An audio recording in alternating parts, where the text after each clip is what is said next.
ಎಲ್ಲರಿಗೂ ಒಂದೊಂದು personality types ಅಂತ ಇರುತ್ತೆ, ಸ್ವಭಾವ ಅಂತ ಹೇಳ್ತೀವಿ ಕನ್ನಡದಲ್ಲಿ. ಒಬ್ಬೊಬ್ರು ಜಾಸ್ತಿ ಮಾತಾಡ್ತಾರೆ, ಒಬ್ಬೊಬ್ರು ಕಡಿಮೆ. ಹೊಸಬ್ರ ಜೊತೆ ಬೇಗ ಬೆರಿತೀವಿ, ಒಬ್ಬೊಬ್ರು ಬೇಗ ಬೆರೆಯಲ್ಲ.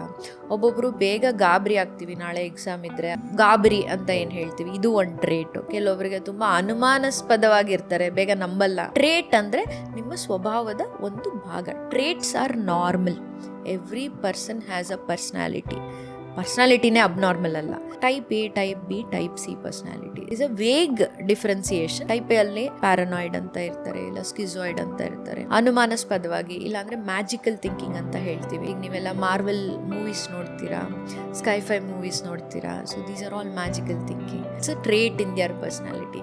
They like to build a world which is away from this in the magical world. Type B ಅಲ್ಲಿ borderline personality, narcissistic, emotionally unstable. Borderline ಅಂದ್ರೆ ಈಗ ಒಬ್ಬೊಬ್ರು ಇರ್ತಾರೆ, ತುಂಬಾ ಮಾತಾಡ್ತಾರೆ, ತುಂಬಾ ಕ್ಲೋಸ್ ಆಗ್ಬಿಡ್ತಾರೆ. ಸಡನ್ ಆಗಿ ಒಂದೇನಾದ್ರೂ ಅವ್ರಿಗೆ ಇಷ್ಟ ಇಲ್ದೇ ಇರೋದು ಆಗ್ಬಿಟ್ಟ ತಕ್ಷಣ ದೇ ವಿಲ್ ಬಿ ಲೈಕ್, ನಾನು ಮಾತಾಡೋದೇ ಇಲ್ಲ ಈ ಮನುಷ್ಯನ ಜೊತೆ. ಸೊ ಅದು ಬ್ಲ್ಯಾಕ್ ಅಂಡ್ ವೈಟ್ ಫಿನಾಮಿನಾ ಅಂತ ಹೇಳ್ತೀವಿ. ಎಮೋಷನಲಿ ಅನ್ಸ್ಟೇಬಲ್ ಅಂತ, ಎಮೋಷನ್ಸ್ ನ ಕಂಟ್ರೋಲ್ ಮಾಡಕ್ಕಾಗಲ್ಲ. Then we call narcissistic traits.